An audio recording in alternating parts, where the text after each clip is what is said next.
Aysel Kərim buyurun, Üzeyir Hacıbəyli isminin təbliğində Azərbaycan Bəstəkarlar Mütləqinin rolu. Təşəkkür edirəm. Əziz və dəyərli həmkarlar, mən də öz nəzərimdə hamınızı təkrar salamlayıram. Bu məkan həmrəylik, dostluq və ortaq dəyərlərin ocağıdır. Biz təkcə notların sehri ilə bir araya gəlmirik. Bu torpağın tarixini və gələcəyini musiqi vasitəsilə yenidən yaşayırıq. Milli musiqimizin şəfəqi Üzeyir Hacıbəylinin doğum günü ilə başlanan festivalda hər ifa və məruzə əslində bir körpüdür.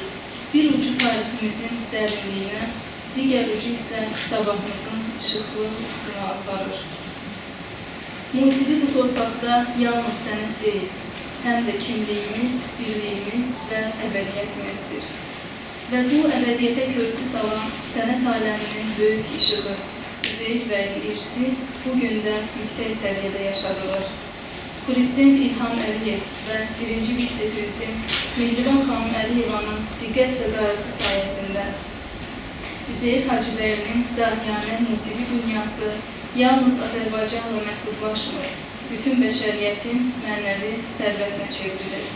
Fəxrlə qeyd edə bilərik ki, onlar Üzeyir Hacıbəylinin yaratdığı musiqi dünyasının bugünkü nəfəsi, onun ölməz ruhunun zamana daşınan işığıdır. Göstərdikləri dəyər əslində millətin yaddaşına və gələcəyinə verilən dəyərin özüdür. Hər xalqın qəlbində döyünən bir musiqi var. Hansı ki, o musiqi xalqın tarixini, sevincini və kədərini daşıyan səsdir. Bizim xalqın qəlbində isə bu musiqi Üzeyir Hacıbəylinin səsi ilə danışmağa başladı. O, notlarla danışdı. Tarixin səssizliyini oyatdı. Xalqının sözünü səhnəyə gətirdi. Musiqi yalnız bir sənət deyil, o kainatdakı varlığın tərcüməsidir. Sadəcə səs davası deyil, həm də ruhu saflaşdıran gözəllikdir. Əbədi musiqi yolcusu Üzeyir Hacıbəyli. Bu, təkcə bir bəstəkarın adı deyil, eyni zamanda bir eradır. Musiqi ilə yazılmış milli oyanışdır. O, sanki tarix boyu susan bir xalqın dilini tapdı, amma sözlə yox, musiqi ilə. Bəs bu irs necə qorundu, necə yaşadı və necə yaşayır? Bu suallara cavab verməyə ixtiyarı çatan bir təşkilat var. Sözsüz ki, bu Azərbaycan Bəstəkarlar İttifaqıdır. Bura sadəcə yaradıcı insanların toplaşdığı birlik deyil, həm də Üzeyir məktəbinin davamçısı, daşıyıcısı və qoruyucusudur. Təsəvvür edin, notlar zamanla saralır, səslər yaddaşlardan silinir. Amma o səsləri bir əllər tutub gələcəyə aparırsa, deməli onlar əbədiyyətə doğru yol alır. Bəstəkarlar İttifaqı məhz bu missiyanı öz üzərinə götürür.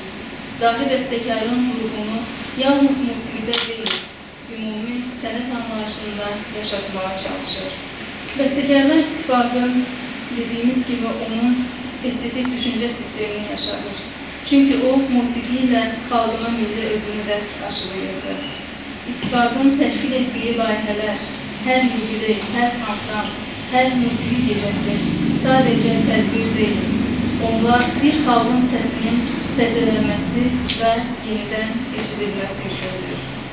Əgər bir xalq öz musiqisini itirərsə, var sayıla bilərmi? Bu səbəbdəndir ki, Üzeyir Hacıbəylinin təkcə musiqisini deyil, onun mənəvi mirasını qorumaq bir borc, bir vəzifə, bəlkə də müqəddəs əhd kimidir. Bəstəkarlar İttifaqı bu əhdi illərdir sadiqliklə yerinə yetirir. Qurumun fəaliyyəti xalq maarifçisinin əqidəsini yaşatmaqdır. Milli mədəniyyətimizin simvolu Üzeyir Hacıbəyli, tariximizin səsi, milli kimliyimizin musiqi ilə yazılmış yaddaşıdır. O, səsi notlara çevirdi, amma bu notlar sadəcə musiqi deyildi. Onlar bir xalqın içindən gələn haray və qürur idi. Bu səsi zamanın susqunluğunda itirməmək üçün onu yaşadanlara ehtiyac var. Azərbaycan Bəstəkarlar İttifaqı bu ehtiyacın cavabı oldu. Üzeyir məktəbini qoruyan, inkişaf etdirən və gələcəyə daşıyan ruh kimi. Bu his yaşadıkça Azərbaycanın bədii yaddaşı da yaşayacaq.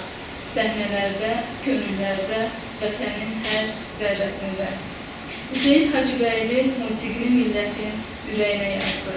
Firəngiz Əlizadə isə o ürəyin döyüntülərini kainatın sükutuna daşıyır. Təşəkkürlər Bəstəkarlar İttifaqı. Təşəkkürlər Firəngiz Əlizadə.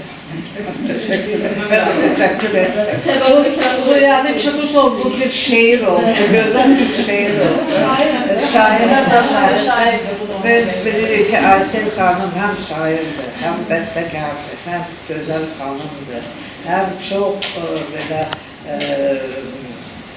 her konferansda, her tədbirimizdə yani bir çıxış edir, iştirak edir. Mən də istəyərdim ki, hamı belə yani qatılsın bizim tədbirlərimizə, daxil etsin, çıxış etsin, yazsın bu haqda. 525-ci qəzetdə baxın, Aysel'in necə gözəl məqalələri var. Yəni təkcə musiqi şünaslığa aid olmayan, musiqi şünaslığa da aid olur. Amma çox genişdir o mövzuları. Şairlər haqqında, poeziya haqqında, ümumiyyətlə Azərbaycan haqqında. Yəni Azərbaycan sevgisini biz orada görürük.